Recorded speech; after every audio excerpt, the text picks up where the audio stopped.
Hi everyone, Matthew Donovan here, and this is the first update for my 2019 first set of resolutions. So I've changed the system this year, and I'm basing it off of the 12-week year book, where every 12 weeks you basically treat that as a new year, and you set goals for that year and work towards achieving them.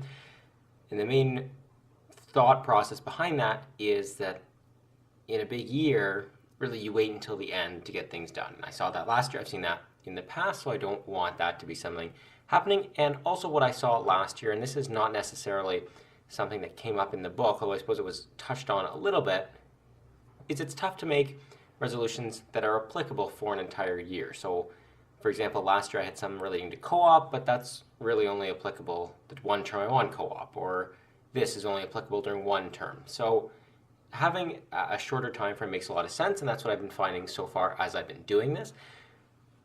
I have changed from 12 weeks to 16 weeks, although I'm likely only going to be doing 14 or 15 weeks, and I'll probably take a week off in between everything and just fully relax, do nothing or schedule nothing, and work on things as they come up for that 1 week. But with that in mind, this is about a 40% update. So I'm about 40% through that first set of 120 days or 4 months. And I've got 4 main topics that I want to focus on today, and I've got them written out on a sheet of paper here to focus on my progress. But the first one was languages. So I had identified Serbian. I said I wanted to spend 5 hours a week studying, and I also wanted to spend half an hour a week talking with a native speaker. So also as part of this shorter time frame, I've been more refined with what my tasks are, what I will consider success, what I will consider failure. And that's something as well that if I look in the past where it was just, oh, focus on Spanish or focus on Italian or just read more. Like that was one of my goals in 2017, was just to read more. It's very tough to measure whether or not that's a success or a failure. So I've been quite specific, and I focused on Serbian. And during January, that was mostly true. Now that we've switched into February, I have switched over to French. So my thought behind Serbian, because I don't think I have spoken about this on a video so far. So the reason I'm focusing on Serbian is because I'll be in April for a brief period of time in Serbia for a competition. So I wanted to focus on that. And I've made good progress. I'm able to read the Azbuka, so the Cyrillic script. Instead of, it's not written in the Latin script, the same letters that we see in English, it's written in the Cyrillic script, which is the same as Russian. There is some that's written in the Latin script, but all official documents and signs and that type of thing are in Cyrillic. So it's important that I understand both, and I was working on that, and I'm fairly comfortable at this point with the conversion and reading through.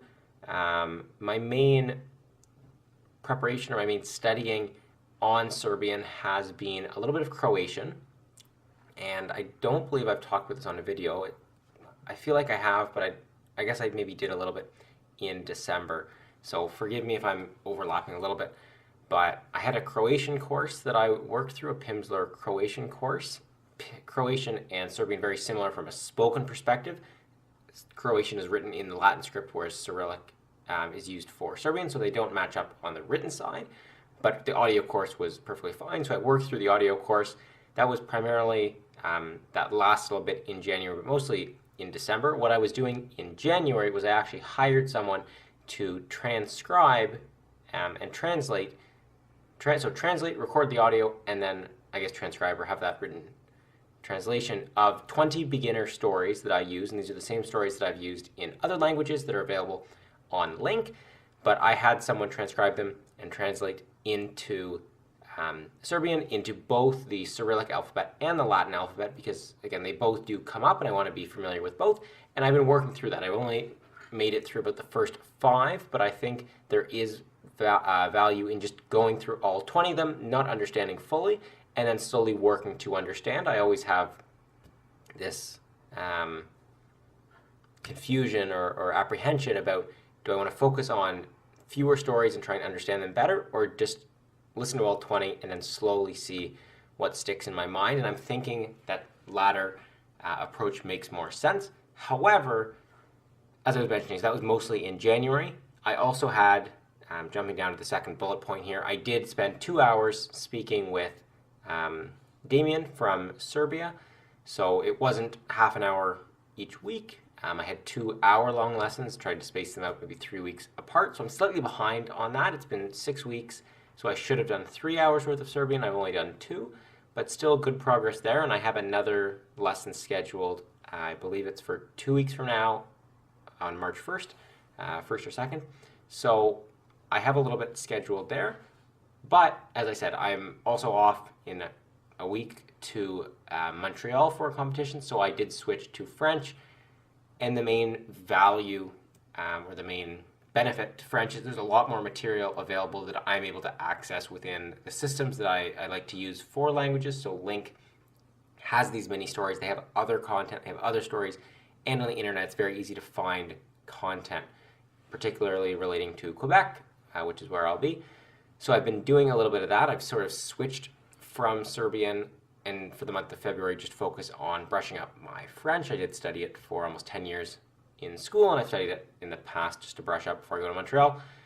Not as much progress as I would like on languages. It always does seem to be that plug that expands or contracts depending on how much time I have, but I have been making some progress, and especially on the Serbian front. I think once I get back from the competition at the end of February, beginning of March, I'll have another month to focus intensely on Serbian, and hopefully I can make some progress there. But I'm happy so far with the progress, even though I haven't been able to hit that 5 hours a week of studying that I did outline. I'm close on the speaking with a native speaker.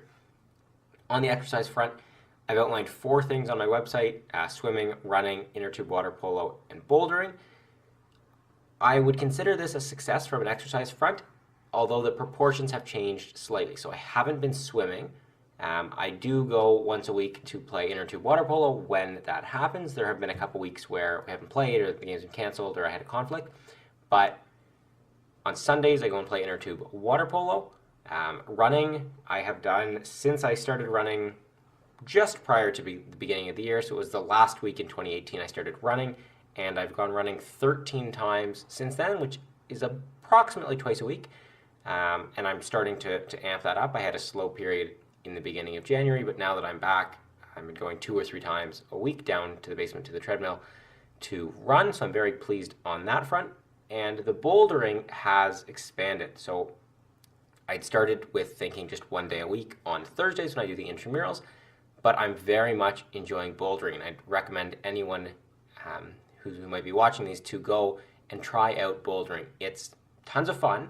It's athletic, so you get to go out and get some physical activity, but there's also a lot of problem solving in the sense of when I knew nothing going into bouldering a month ago. So the reason I started was because a friend of mine who's also a TA has been climbing for a while and said, hey, you should sign up. So I did, not knowing what I was getting myself into, and I thought it was just you're on a wall and there's all those boulders and you're just climbing, you're trying to get to the top. But that's not the case at all. The way it works is they set up certain routes. So this one might be all the red rocks, and that one might be all the blue rocks. And you're trying to go from the start to the end. It may be up, it may be over. You may start up top and you may have to go down. But you're trying to do that while only touching certain rocks that are allowed within that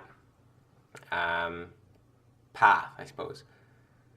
And someone else, takes the time to sit down and say, where do we want these rocks to be? What types of rocks do we want to use? Some are smaller, some have, different styles. So they sit down, there's a lot of energy and effort and time that goes into building these courses. And it is very much a mental game and a mental exercise as well as a physical one to figure out where am I going to go? How am I going to approach this? In what order am I doing this? Where am I putting my hands? Am I going this way? Am I holding that way? Am I holding with 2 hands? It's very challenging but very rewarding to work through. And so again, I started thinking I was just going to be going 1 day a week on Thursdays, but I've also found that the Sunday time slot works very well. I've gone after I finish inner tube water polo because we're there, and then there's a little period of time afterwards I can go climbing, and also on Wednesdays. So Sunday, Wednesday, and Thursday are the 3 days that work for me to climb. Thursdays I'm always there for intramurals, but I've been starting to go a little bit more on Sunday and on Wednesday, and over the past 4 weeks, since I've started. I only started 4 weeks ago. I've gone 8 times in total, which is twice a week on average. So hoping to get that up actually to 3 times a week, to go Sunday, Wednesday, and Thursday. That's what I'm going to do this semester. And the rock wall at Laurier is closed in the summer. So I've been just climbing at Laurier because it's, it's included with the costs I'm already paying for, but they're closed in the summer. So I think after this term is done, then I'll reevaluate and say, how did I enjoy it? Potentially get a membership at an actual climbing gym in Cambridge or in Waterloo or Kitchener, depending on what makes the most sense for the summer, because Laurier will be closed. And then I can also look into getting some equipment, some shoes, that type of thing. Shoes really are the only piece of equipment you need, other than potentially a chalk bag as well. But it's very simple from the amount of equipment required. Unlike other rock climbing where you might need a helmet or a rope or a harness, all you need are rock climbing shoes. You don't go very high off the ground. But so I've been very much enjoying that. So on the exercise front, I consider this incredible success. It's a little bit shuffled around from what I was hoping to do, but I still am achieving the overall intent. Organization and order also been going very well. I sit down every Sunday and I try and plan out what do I have to get done, when do I want to do it, that type of thing. I've also been using Todoist to set daily routines, and it goes all the way from the most simple, brush my teeth, have breakfast, have lunch, have dinner, that type of thing, to more complicated, okay, work on this, or pick this up, or do this, record this video, that type of thing. And I go in and I, just hit those checks when I finish those items to help keep me accountable for what do I want to get done on a daily basis. So I've been finding this very valuable. It is something that I did in the past, but now I have a dedicated time or a dedicated system in Todoist to go in and just remember what to do. And it is helpful. I no longer need to sit there and figure out what did I need to do today. I just look at my checklist and check off the items that aren't checked off. So I've been finding that very valuable, very effective. I have both a wake-up routine and a nighttime routine in Todoist. And the other thing as well that I've been trying to focus on this front is getting more of a routine around when do I wake up, when I go to bed. In the past, sometimes I've stayed up late on some days, gone to bed earlier on some days, but it's difficult. It's difficult to have that consistency as opposed to just trying to get up, say at 8 a.m. every morning, go to bed at 11, try and get 9 hours of sleep. So I'm trying to focus on that. That's something I want to focus more on in the next 60% of the first 4 months. But good progress, I think, so far on this front as well. And my last item is that focus piece. So I have taken Saturdays, and I've said Saturdays I want to be a day where I don't schedule anything. That doesn't mean I don't do anything. It just means I do whatever comes to me in the moment. So it's been very valuable. I find it very helpful.